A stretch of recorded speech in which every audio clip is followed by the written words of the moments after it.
Hello people! For today's video ay sa balloon setup naman tayo maglilibang. Gamit nga itong pangmalakasang tricycle ay pupunta tayo sa venue kung saan nga ay gaganapin ang event. Kasama ko ngayon ang aking ever supportive na honey babes. Ooh.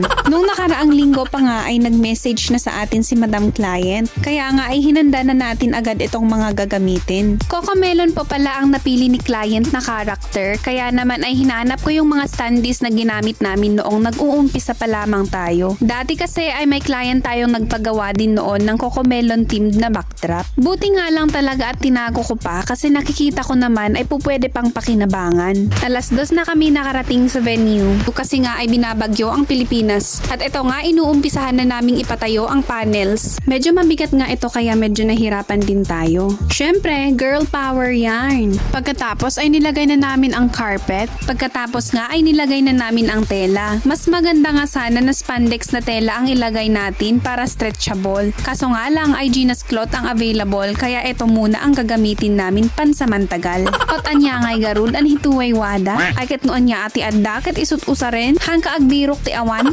Pagkatapos nga ng paglalagay ng tela ay nag-start na kami mag-blow ng balloons. O diba? Ang daming balloons. Mas marami, mas masaya. Bale ang kulay ng balloons na nakuha natin ay red, orange, yellow, green, blue at violet. Ito yung mga colors na akma naman sa kulay ni Cocomelon. Taas ang kamay kung sino ka man na nanonood ng Cocomelon. Pagkatapos nga ay ilalagay na natin ang mga balloons. Gamit nga itong pang-ipit, hindi ko alam kung ano yan. Paki-comment naman kung alam ninyo. Iipit lang natin sa gilid ng panels tapos gamit nga itong nylon ay itatali natin yung mga balloons dito. Ayan, mas maganda gumamit na lang ng nylon para invisible ba? Wala kang makikitang tali sa likod ng panel. At pagkatapos ay sa kabila naman. Ilagay din natin ang balloons, itali lang ulit, and make sure hindi malalaglag yung balloons. Pagkatapos nga niyan ay mag-blow ulit tayo ng maliliit na balloons. Pagkatapos ay ilagay na natin itong mga maliliit na balloons gamit itong lastiko. Bale 5 inches ang sizes niyan mga mi. Ayan, ganyan lang maglagay. Ayoko nang mag-explain, panoorin nyo na lang. Nakakapagod kayang mag-explain. Woo! O diba, effect? Ilagay na natin si Mr. Sun together with the clouds. After nga niyan ay ilagay na natin ang letterings. Si Cocomelon,